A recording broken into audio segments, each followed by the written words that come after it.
शिविर के मध्य आखिरी बिंदु कर्म से संबंधित था। कर्म का स्वरूप क्या है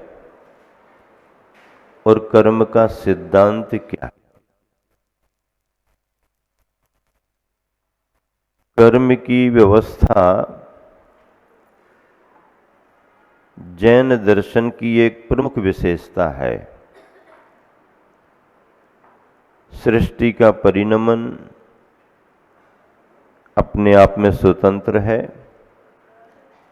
सृष्टि का कर्ता धर्ता कोई नहीं है। जीव का परिणमन भी स्वतंत्र है। लेकिन सबसे बड़ी समस्या ये है कि जीव का परिणमन तो स्वतंत्र है, पर अभी संसार में जीव एकदम शुद्ध नहीं है, संयोगी अवस्था में है। किस अवस्था में है? संयोगी अवस्था में है। जो भी जीव हैं संसार में, जितने भी हैं, चारों गतियों में, निगोद में, ये सभी एक संयोगी अवस्था में है। संयोग वो कहलाता है जो आता भी है और जाता भी है। संयोग शब्द जहां भी होता है उसके साथ हम वियोग को भी समझ लेते हैं। संयोग हुआ है तो कभी न कभी ये जाएगा। अब स्थिति जीव की क्या बनी? अभी जीव स्वतंत्र अपना परिणमन नहीं कर रहा। वह कर्म से प्रभावित होकर के परिणमन कर रहा है। किससे प्रभावित होकर के परिणमन कर रहा? कर्म से। जीव का स्वभाव तो सिद्धालय में विराजमान रहने का है, फिर संसार में क्यों पड़ा हुआ है? क्योंकि उसके साथ कर्म लगे हुए हैं। कर्म अलग वस्तु है, जीव अलग वस्तु है। जीव में ज्ञान दर्शन रूप चेतना की शक्ति है, कर्म में ज्ञान दर्शन रूप चेतना की शक्ति नहीं है। क्योंकि कर्म पुद्गल का परिणमन है। कर्म किसका परिणमन है? पुद्गल का। कर्म पौद्गलिक परिणति है। परमाणुओं के स्कंद बनते हैं, कर्म का रूप लेते हैं, जीव के साथ जुड़ जाते हैं। लेकिन वो पुद्गल के परमाणु तब तक भी कर्म नहीं बन पाते हैं जब तक कि जीव के परिणाम का निमित्त ना बने। जीव के परिणाम निमित्त बने, राग द्वेष निमित्त बना, पुद्गल की वर्गनाएं। पुद्गल की वर्गनाएं कहीं से आती थोड़ी हैं। ये तो जीव के आत्म प्रदेशों पर पहले से भी अनंतानंत वर्गनाएं हैं, पहले से ही हैं, पर वो कर्म के रूप में नहीं है। कर्म के रूप में नहीं है तो बाधा भी नहीं है। पुद्गल की वर्गनाओं से जीव को कोई बाधा नहीं है। जीव को बाधा कब होगी? जब वो पुद्गल की वर्गनाएं कर्म बने। वो पुद्गल की वर्गनाएं कर्म कब बनेंगी? जब जीव का राग द्वेष परिणाम हो, निमित्त बने।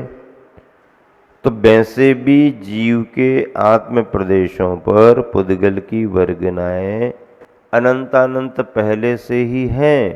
उनसे न हमें सुख मिलता है न दुख मिलता है, आती हैं जाती हैं, स्वतंत्रता है।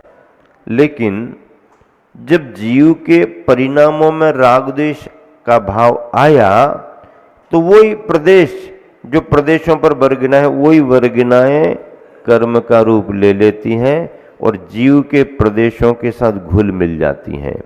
परिभाषा वही यहां पर है। कर्म किसे कहते हैं?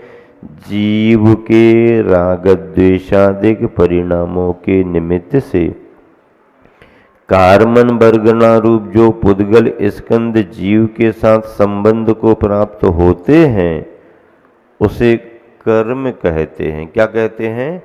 कर्म कहते हैं। जीव के राग द्वेष परिणाम निमित्त बने और कार्मन वर्गना रूप जो पुद्गल के स्कंद हैं वो जीव के साथ संबंध को प्राप्त हो जाते हैं, इसी का नाम कर्म है।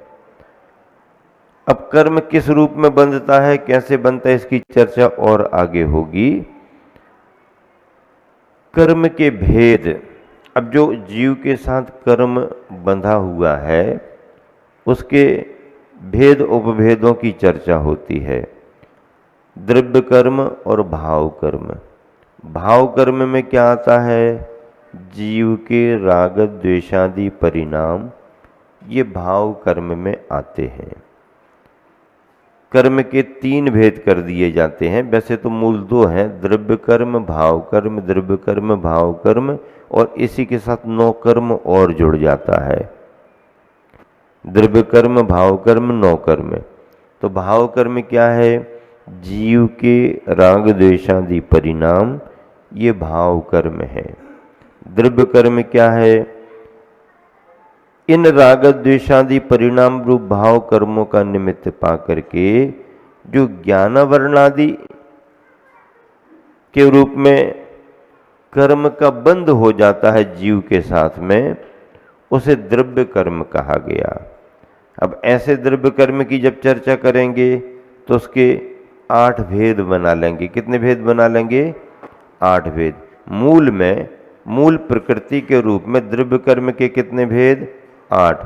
ज्ञानावरणी, दर्शनावरणी, वेदनीय, मोहिनी, आयु, नाम, गोत्र और अंतराय, ये 8 कर्म हैं। ये मूल प्रकृतियां हैं। इन्हीं 8 कर्मों की जब उत्तर प्रकृतियों की चर्चा करेंगे तो ये कर्म प्रकृतियां कितनी हो जाएंगी? 148। कितनी हो जाएंगी? क्योंकि प्रत्येक मूल प्रकृति के भेद हैं, ज्ञानावरण के, दर्शनावरण के, इन सबको मिलाकर के 148 हो जाते हैं। तो ये द्रव्य कर्म और भाव कर्म, 8 कर्मों के उत्तर भेद देखो सब लिखा हुआ है ना। द्रव्य कर्म की परिभाषा लिखी, भाव कर्म की परिभाषा लिखी, पेज नंबर आपको मालूम है ना 113 पर, पेज नंबर 113 निकालना पुस्तक में। फिर द्रव्य कर्म के 8 भेद नाम दिए हैं, 8 कर्मों के उत्तर भेद। ज्ञानावरणी के कितने? 5, दर्शनावरणी के 9, वेदनी के 2, मोहिनी के 28, आयु के 4, नाम कर्म के 93, गोत्र कर्म के 2 और अंतराय के 5, इस तरह 148। इन सब विषयों को आपने कई बार पढ़ा है और हर वर्ष जब तत्वार सूत्र की व्याख्या होती है पर्यूषण में 10 लक्षणी में तो पढ़ते ही पढ़ते हैं।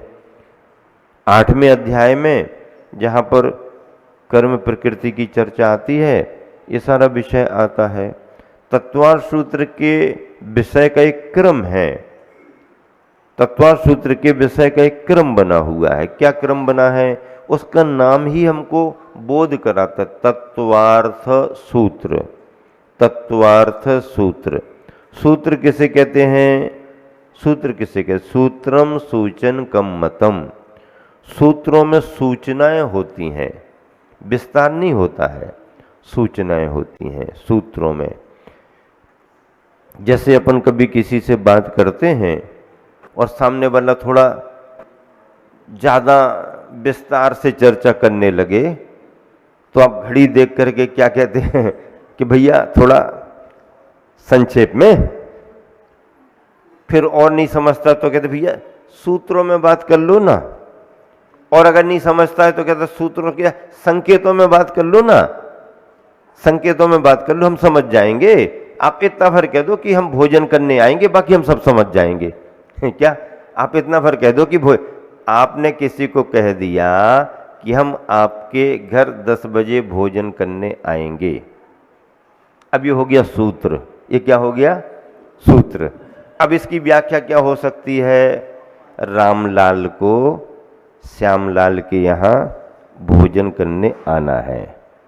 अब श्यामलाल रामलाल की प्रकृति जानता है, उसका स्वास्थ्य जानता है, उसकी रुचि जानता है। तो श्यामलाल अपने घर में जाकर के क्या कहेगा, क्या अब व्याख्या होगी उसकी, उस पर टिप्पणी लिखी, टीका लिखी जाएगी।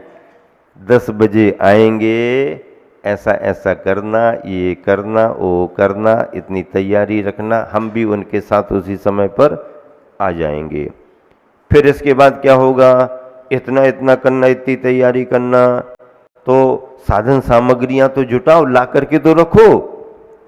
अब ये भास उपभास हैं, क्या है ना, सूत्र एक हो गया, उसका अर्थ, उसकी व्याख्या, व्याख्या पर व्याख्या, व्याख्या पर व्याख्या।